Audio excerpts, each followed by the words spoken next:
So would anybody like to start it off with a question? I feel I'm in an old motorbike and need a kickstart. So.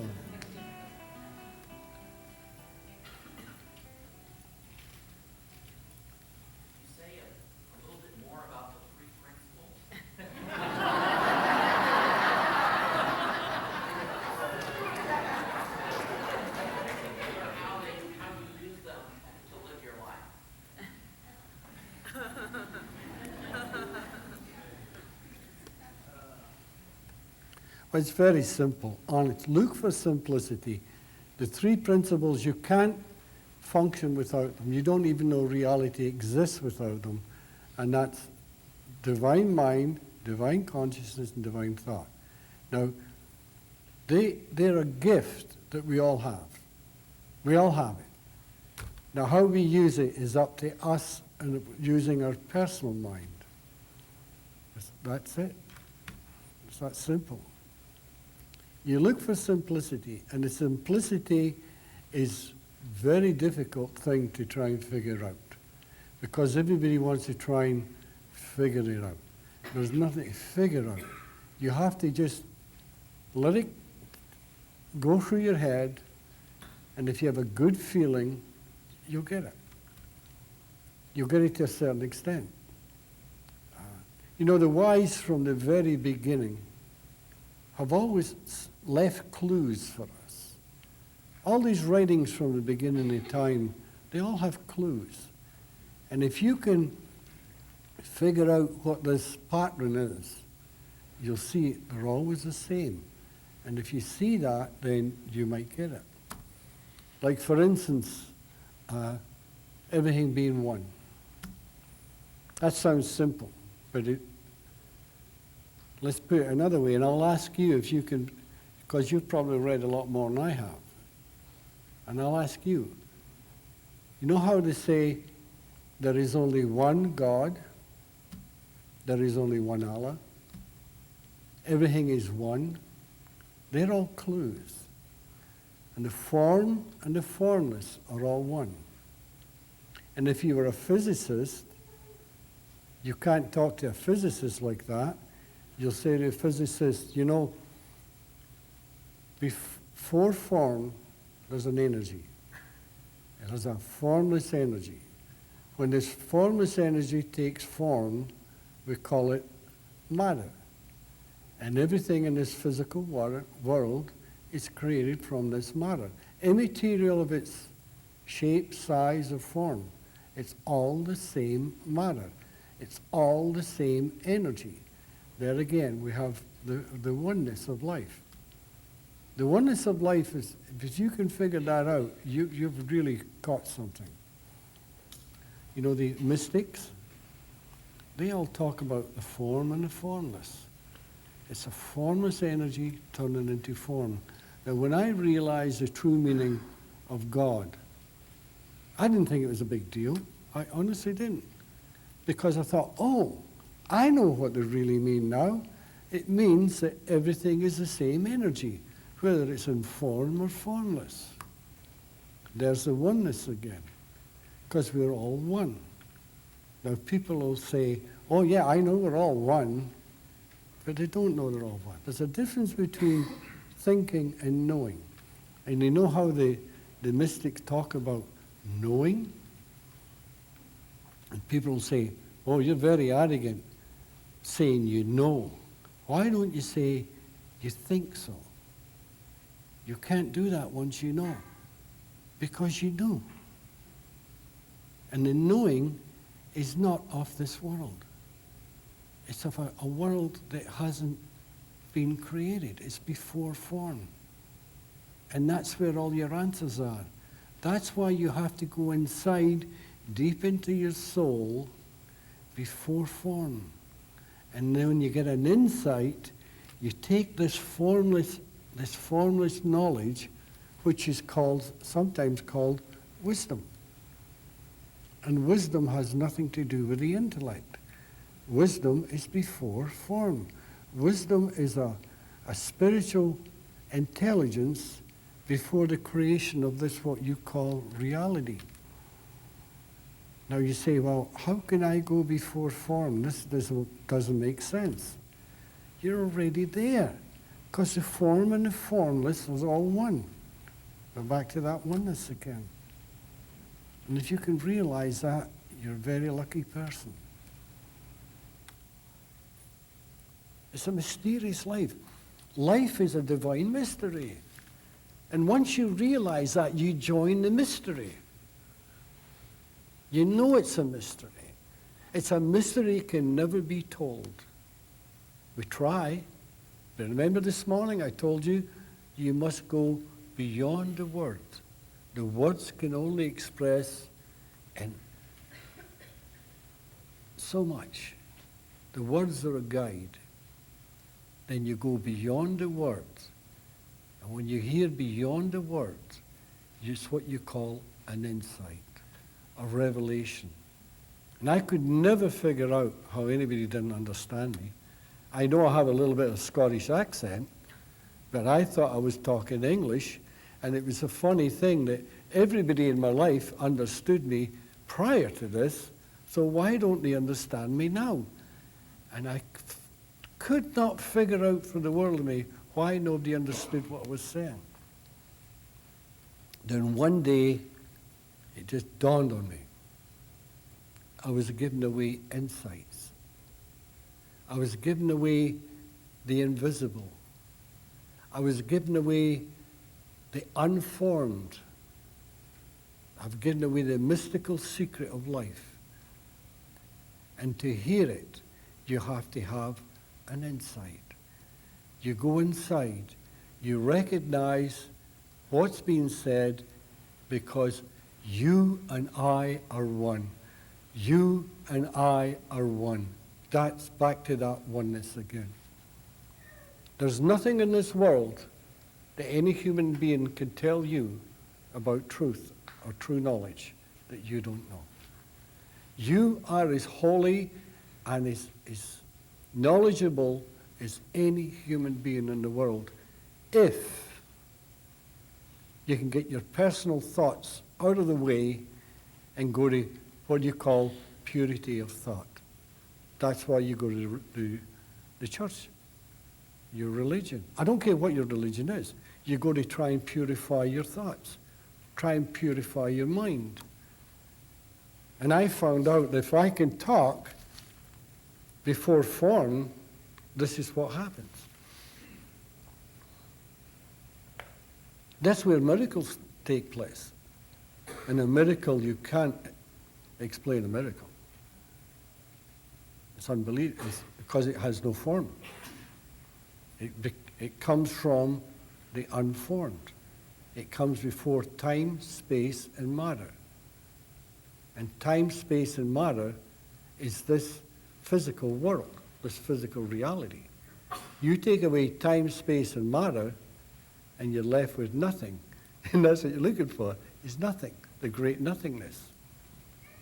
And the great nothingness is before form. That's where all the wisdom comes from. Wisdom doesn't come from here. Wisdom comes from here. It comes from inside, deep in your soul. And once you find out wisdom, it's yours. It's yours for life. But you try and give it away, you can't, because it has no form. It's like a lot of these people that are working with clients that are miraculously being cured. They can't tell what happened. All they can say is, I was talking to Dr. So-and-so, and he said these few words, and this is what I heard. Now, their friend could go to Dr. So-and-so and listen to him and hear nothing, because they're listening to the Word. The Word does not carry truth. The Word is a guide that leads you to it. You must go beyond the Word to that nothingness and let this wisdom come out. Somebody was saying to ask me this morning, where could you go for training? You don't need training. All you have to do is get a tape or a book that contains truth and read it. Otherwise, you're going to get somebody else's version. But if you can find somebody that knows truth, I don't care who it is, it's up to you to find them. And if you can find somebody, or find a book that's written with truth, and read it, and you spot it. I remember once, just before all this experience happened, I was working away, and this fellow I was working with, there was a bit of a lull in the job, and he had this book. And he was reading this book. And I said to him, what is it? He said, oh, Scotty, you wouldn't like this. This is not, you don't know anything about this. And I said, well, what is it? And you know what it was? It was Krishnamurti. And I said, well, let me see it. And I opened it up in the middle, just random, and it started talking about thought. And something hit me. Oh, it hit me so hard. I was so delighted. But by the time I got home, it was gone. So the following morning, I said to him, Larry, can I get that book again? And I went to the center of the book and went from the center to the end, and I couldn't find it. So I went from the beginning to the center, and I couldn't find it. It vanished. It was still in the book, but I couldn't spot it. And that's why a lot of people that read Second Chance and Quest of the Pearl and The Missing Link and books like that, they'll phone me up and say, is this another edition? Said, did you alter this? And I'll say, no. Why? Well, I just saw something in it, it wasn't there before. And they'll swear it wasn't there before. But it's always been there. But they didn't see it. You know why? Because they were looking with this instead of this. So when you read these kind of books, as I say, I don't care what book it is, if it contains knowledge, if you're reading it, just read it for a feeling. And as the feeling comes, don't try and figure it out. And the old ego will say, figure it out. Now, as soon as you do that, you've lost it. It's like, remember the training on the ego, the id? That is such nonsense, it's unreal. It is total nonsense. Ego, id, big mind, little mind. Don't listen to that. You know what the ego is? It's a delusion. It's a delusion. It's self-created. And whatever you think the ego is, that's what it is. It's not real. It's made up. Because you think this is what you are, is this body. This is not what you are.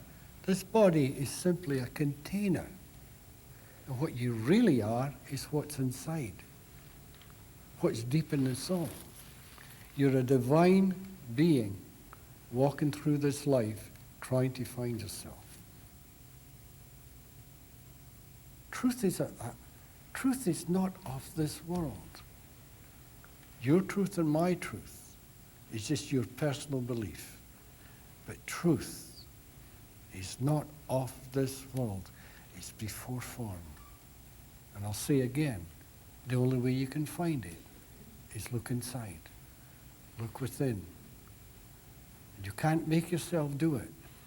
You can only find a nice feeling and let that feeling take you inside. Quieten your mind. That's why people meditate, to quieten their mind to find this truth.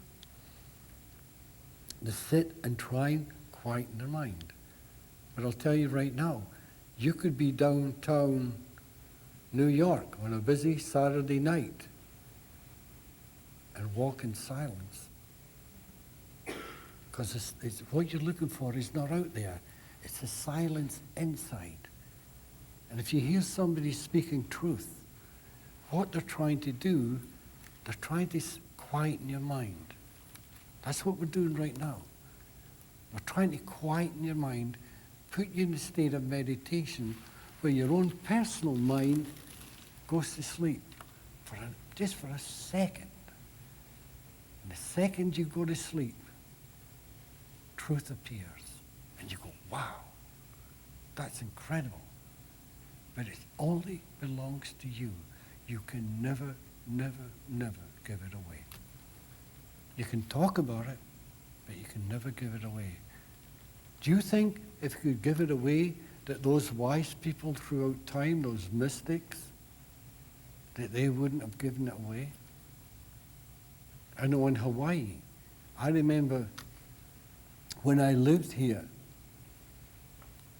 I was looking at the television one night, and this beautiful lady, this old lady, she was about 80 odds, and her husband get on television. And she told everybody that her great-grandfather was one of the greatest kahunas ever known. But he used to say to everybody, it's a secret you can't give away. And they took it wrongly. They thought he meant, it's a secret, don't give it away. But he meant, it's impossible to give it away. But this old lady, full of love, full of aloha, but misunderstanding, said, and now it's modern times, and I feel it's about time that we gave it away. And then she talked words of truth, but you can't give it away. She'd missed it. Only you possess wisdom. Only you can find your happiness. Only you can make you sad. Because it's your thoughts, your mind, and your consciousness. It's the usage of these three principles. And that's what takes you through life. People go through life angry, spiteful, hateful, just suffering. And I've seen a lot of them suffer. And I'm sure many of you therapists here have seen a lot of suffering. And the incredible feeling it is when all of a sudden, as therapists, you're talking to somebody that's suffering, then you see them cry. But they're crying with joy because all the suffering has just vanished instantly. It's just gone. And they'll turn around and say, I realize now all it was my thoughts.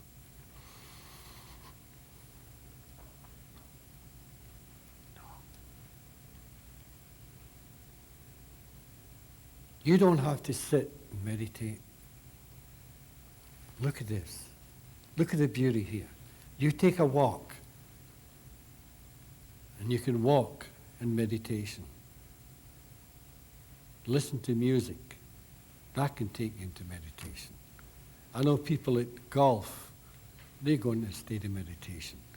And all it is, to quieten their mind. A quiet mind. You're looking for a silent mind.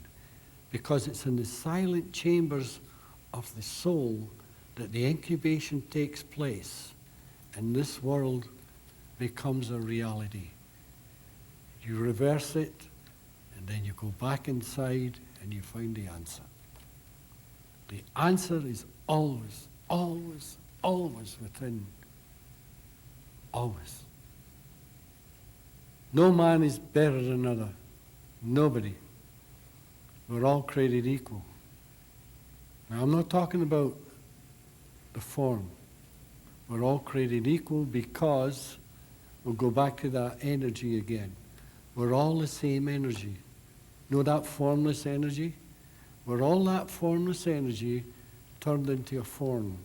Ignore the form, and you're all the same energy. And that's where the equality comes in. We can't all be created equal when you've got tall guys, little guys, fat guys, skinny guys, big women, small women. We're all different because this is a physical reality. The equality comes when you realize something inside, we're all the same energy. And I guarantee anybody in this world realizing the true nature of thought will be instantly enlightened.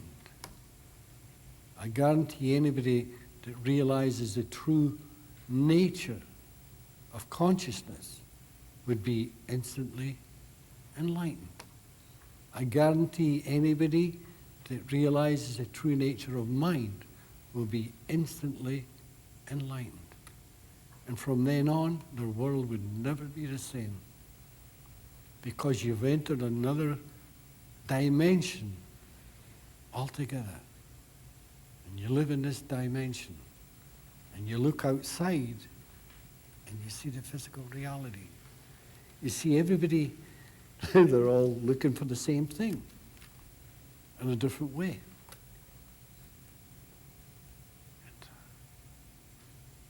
You know how they say love is the answer? Because pure mind, divine mind, is pure love. Divine consciousness is pure love. Divine thought is pure love. It's purity of thought.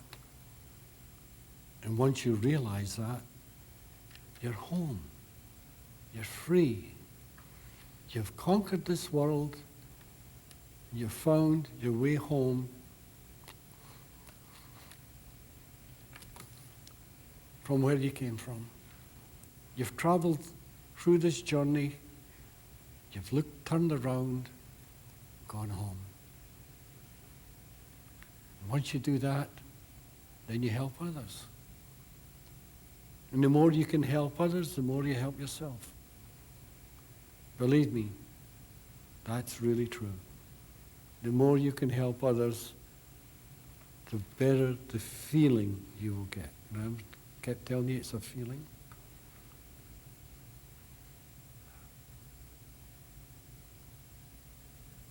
I never knew what love was. And I was 42 years old. I thought I did. I'd have been in love many times. And I loved this and I loved that. No. It's a different kind. It's a different kind of love. It's nothing to do with this physical world. You're in love with the world. It's a universal love. And if you can get this, find this universal love, this will guide you through life. It'll take you through all the hurdles. This doesn't mean to say your life from then on is going to be a breeze. Believe me. But it's how you handle it that makes a difference. I know people that have cursed and swore at me and said I was talking absolute rubbish. They even send me nasty letters, nasty phone calls. And maybe 2 months later, I get another letter saying, "Please forgive me. I just realized what you meant." And of course, forgiveness is a great thing. Forgiveness is one of the greatest things in the world. It's the most powerful thing in the world. It will relieve you of so much suffering you wouldn't believe. Because if I hold something against you, who's suffering? Me. And I don't want to suffer. So I'll forgive you. Now that doesn't mean to say I'll allow you to do it again, but I forgive you for doing the deed. I don't forgive the deed, I'm forgiving you. You see what I mean? It makes all the difference in the world. That's why all those biblical teachings talk about love and forgiveness, because they're both the same thing. If you have forgiveness in your heart, you have love in your heart. If you have love in your heart, you have forgiveness. You think when you forgive somebody, you're letting them off the hook. That's not true. You're letting yourself off the hook. Otherwise, you're just going to be caught in that hook and you drag yourself through life in a terrible state with anger, hostility, all in your head, buzzing. Every time you see that person, every time you think of them, you get angry. Who's suffering? If I'm angry at somebody that did something to me, say maybe 50 years ago, they're not suffering. If they're in Scotland, They don't even know I exist. I'm suffering. And that's why where all the Freudian stuff is wrong, because there is no forgiveness. They take you back and go into that hellhole again and make you suffer. Don't do that. Don't do that. Just forgive. And to forgive is to forget. And once you do forgive, you just don't think about it. If you think about it, you're not forgiving. It's very important, extraordinarily important that. In therapy today, they honestly believe that the mind and the brain are the same thing. And that is totally wrong. That's where the big mistake is. The mind is spiritual. It's a spiritual nature. That's what it is. And the brain is a physical computer. And it's just like any other computer. Whatever you put into that computer is all you can get out. You program it. You program that computer to do certain things and it will do it for you. Now, if you put hate and negative feelings into that computer, that's all is going to come out. On the other hand, if you put nice feelings into that computer, that's what you're going to get out. Now, you might be stuck with a computer that every time you open it up, and that means to say every time you open your eyes, you see negative. And it's up to you to recompute and take the old program and throw it away. That's the only way I can explain it.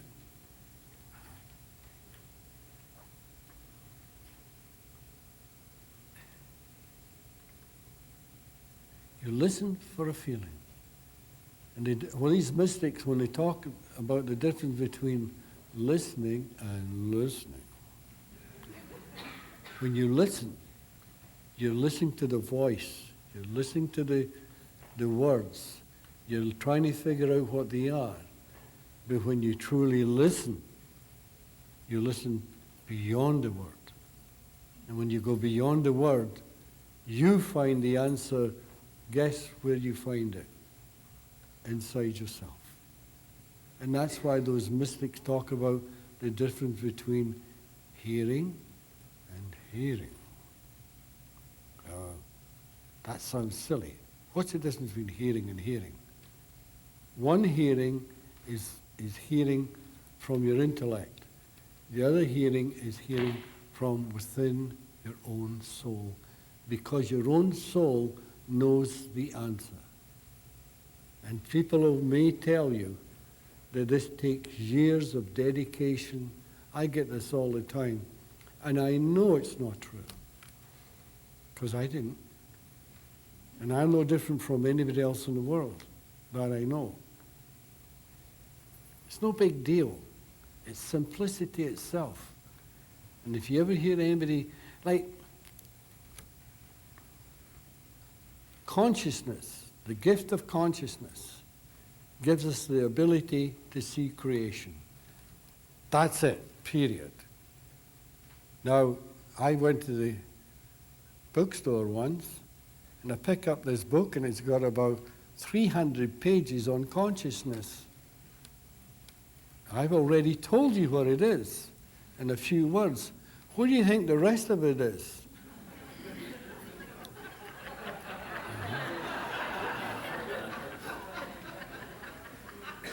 It's the same with thought, it's the same with the mind.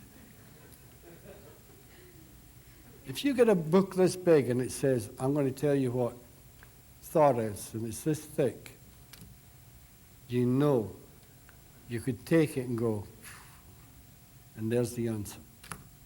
Because the more it's in it, the more complicated it becomes. Keep it simple. In simplicity lies the answer to all complexity. And complexity is taking simplicity and adding and adding and adding garbage. And you make it complicated. I remember Dr. Mills and I went into this secret naval base to try and help them with a problem. And they actually sent for us. I couldn't believe it. They sent for a doctor and me to go and fix this problem. And I think it took us about 2 seconds to fix it, because it was simple. And I remember this physicist saying to me, finally, we got a professional. I felt so embarrassed that you wouldn't believe. We were so smart that when we got out and we went to the not the subway, the what do you call it, the train, we couldn't figure out where to put our money. And somebody had to come up and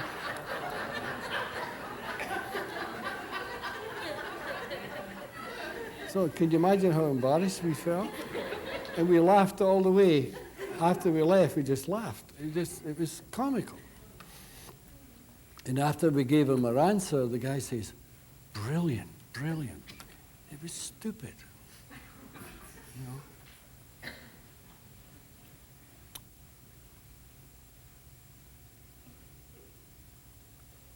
It honestly is a mystical dream. And we're in this mystical dream. And you have a free will to go through this mystical dream the way you want, the way you see it. And people will say, oh, well, that's okay for you, but what about me? I'm in a different kettle of fish.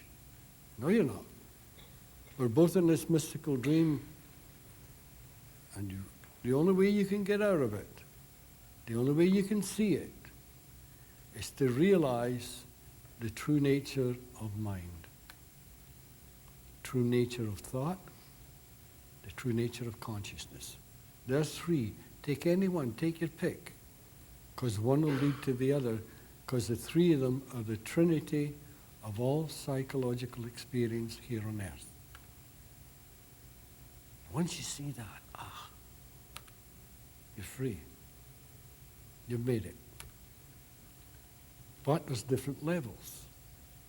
And I know in this room right now, there's doctors, there's teachers, there's all different kinds of people having tremendous success in their offices. And they're all doing it to different levels. And you're always learning. You never can come to the end of learning.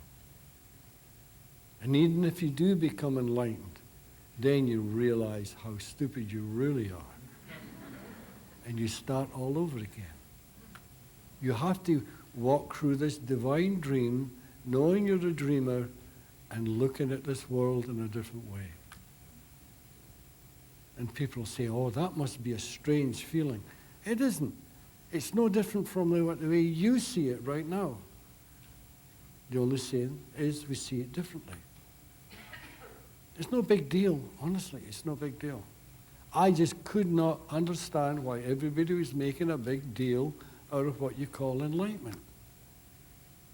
It was beyond me. I just couldn't understand it. But you're all sitting, right now, you're all sitting enlightened, and you don't know it. You know how that saying, I am what I seek? That's the oneness of life. The oneness of life is the most greatest thing in the world that you can realize. And I hope someday that everybody in this world can realize that. That'd be a marvelous thing. And the consciousness that I see how it's rising in this world, and I see doctors and therapists, nurses, all changing. I see jails changing. Can you imagine walking into a jail where the prisoners say, I found my freedom in jail. Now what I'd like you to do is to help the guards because they're suffering. That's unusual. But that's what's happening. Anyway, tomorrow, you've got the day off. And you know how I'm talking about tranquil mind? This is a beautiful place. Do what you want. But just try and keep your mind tranquil. And if you try and figure this out, if you find yourself trying to figure it out, just shake your head and say no. Enjoy the feeling.